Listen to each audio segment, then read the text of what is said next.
Bonjour Charles-Antoine. Comment vas-tu? En pleine forme. Mais on va revenir ensemble sur ce qui s'est passé dans le monde du sport cette semaine, où chez les sénateurs d'Ottawa, on a entendu et vu des joueurs médire au sujet de leur entraîneur, la vidéo rendue publique, et les Alouettes de Montréal font le bilan de leur saison atroce. Il y a donc des organisations qui fonctionnent et d'autres qui ne fonctionnent pas, Charles-Antoine, et ça t'inspire une discussion sur ce qu'on peut faire, justement, pour que les choses aillent mieux. Tu sais comment il y a de clichés dans le monde du sport. Ouais. Et ce principe organisationnel, qu'est-ce qui est une bonne organisation, une organisation dysfonctionnelle? C'est bien plus qu'un cliché. Il y a des grands principes de base qui vont faire la différence. Une différence positive, une différence négative. Et tout part avec le gestionnaire, le coach, le dirigeant. Appelez ça comme vous voulez, parce qu'aujourd'hui, vous allez voir qu'il y a plusieurs liens à être faits entre une équipe de travail, une équipe professionnelle, une équipe sportive amateur. OK. Donc, gardez ça en tête lorsque vous appréhendez tous ces principes-là. Et cette personne en poste, dès qu'elle initie le processus et qu'elle dit c'est mon équipe, c'est mon organisation, c'est ma philosophie, déjà, on part dans la mauvaise direction. La personne en poste, là, doit travailler pour les membres, pour les joueurs, pour les différentes entités de l'organisation et développer leur équipe avec cette personne à la tête. Vous voyez, la nuance est importante. Parce qu'on doit aller chercher les émotions des gens dans une organisation. On le sait, là, quand l'émotion dépasse la ration, on est prêt à faire n'importe quoi pour une cause commune. Lorsque ça commence à être plus difficile, à être plus négatif. On va puiser au fond de nous pour se dépasser, pour aller chercher des résultats.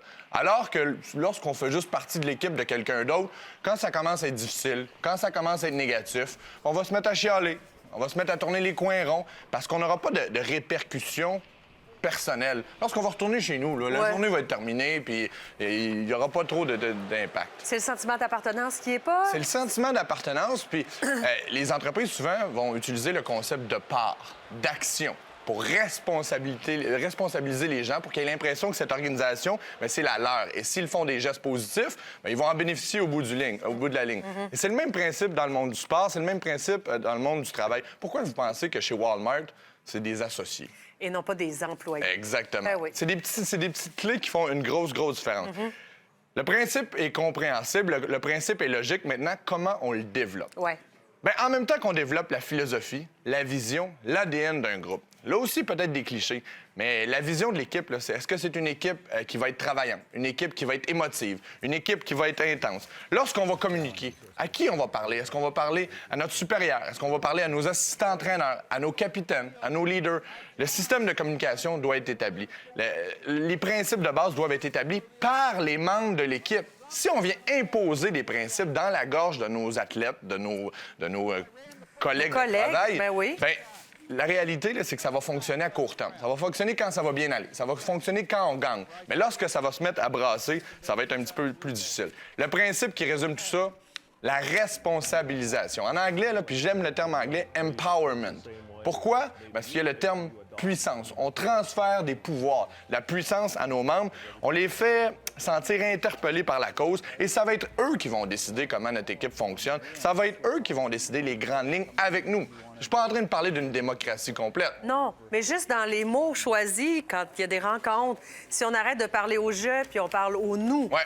hein, au « on », qu'est-ce qu'on peut faire? Il y a quelqu'un qui va décider. Il y a quelqu'un qui va bien mettre son sûr. point sur la table, mais en prenant en considération les contraintes, les situations personnelles de chacun des membres. Et ces membres-là vont le lui rendre à la personne en poste. Et je vous fais depuis tantôt des liens entre les équipes et les organisations de travail. Pour moi, le meilleur exemple est celui d'Alcoa, fabricant d'aluminium, fin des années 80.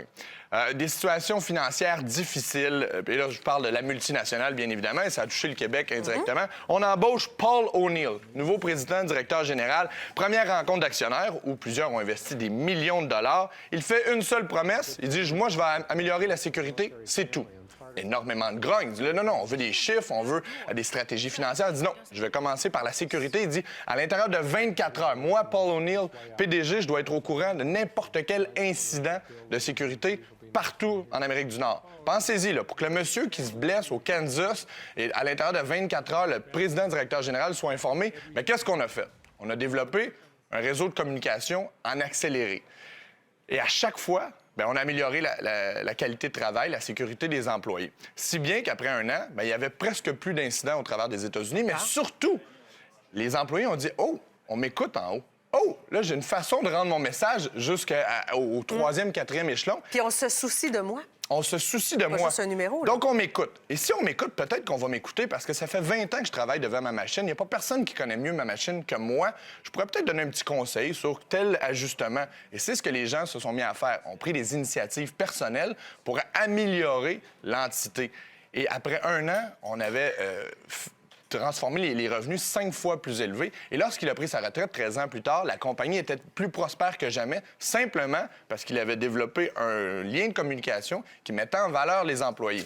Vous comprenez le lien que j'essaie de vous faire avec les organisations sportives et les deux que tu as mentionnés précédemment?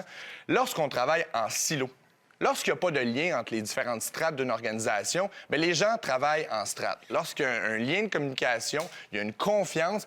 Lorsque ça va bien, oui, ça va continuer d'être délicat. Mais lorsque ça va mal, les gens vont se serrer les coudes, les gens vont travailler ensemble parce que la cause est plus grande que l'addition des parties. On va réfléchir. Mon cher Charles-Antoine, merci Habituellement, beaucoup. ça fonctionne. Habituellement, ça fonctionne. Va pas